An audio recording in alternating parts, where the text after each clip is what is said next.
Family members చూస్తే మాత్రం కొంచెం అన్స్టెబిలిటీ కనిపిస్తుంది. కుటుంబ పరంగా స్టెబిలిటీ లేకపోవడము, ఒకరినొకరు సరిగ్గా అర్థం చేసుకోకపోవడము, ఏదో మిస్అండర్స్టాండింగ్స్ రావడము, అభిప్రాయ భేదాలు అలాంటి పరిస్థితులు చాలా కనిపిస్తుంది. శాడిజం కనిపిస్తుంది. ఒకరినొకరిని ఎత్తిపొడుచు మాట్లాడుకోవడము, ఒకరినొకరిని సూటిపోటి మాటలతో అనుకోవడం, మెయిన్గా ఇన్లాస్ తోటి వైఫ్ అండ్ హస్బెండ్ మధ్యలో అలాంటి భావన చాలా కనిపిస్తుంది. సో రిలేషన్షిప్లో ఉన్న వారికి చూస్తే మాత్రం ఆల్రెడీ రిలేషన్షిప్లో ఉన్నవారు అది వాళ్ళకి పెళ్లి పరంగా వెళ్ళే అవకాశాలు చాలా కనిపిస్తున్నాయి. ఇయర్ ఎండింగ్లో వాళ్ళకి పెళ్లిళ్ళ కోసం వాళ్ళు ప్లాన్ చేసుకోవడము, పెళ్లి ఎంగేజ్మెంట్స్ కావడము అలాంటి అవకాశాలు కూడా చాలా కనిపిస్తున్నాయి.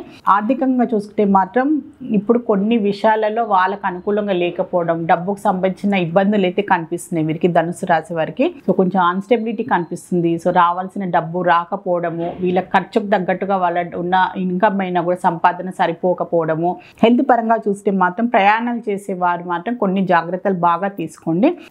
కొంచెం ప్రయాణం చేసే వరకు సడన్గా పడిపోవడము, సడన్గా దెబ్బలు తాకడము, సో మెయిన్గా హెడ్ ఇంజురీస్ కావడము, చిన్నపాటి మైనర్ యాక్సిడెంట్స్ కావడము అలాంటి ప్రాబ్లమ్స్ కూడా చాలా కనిపిస్తుంది. ట్రావెలింగ్ చేసేవారైనా కూడా, సో మెయిన్గా వెకేషన్కి వెళ్ళాలి అనుకునే వారు కూడా, మెయిన్గా ప్రయాణాలు బాగా చేసేవారు కూడా కొన్ని జాగ్రత్తలతోటి చాలా జాగ్రత్తగా మీరు ప్రయాణం చేసేటప్పుడు జాగ్రత్తలు తీసుకోండి.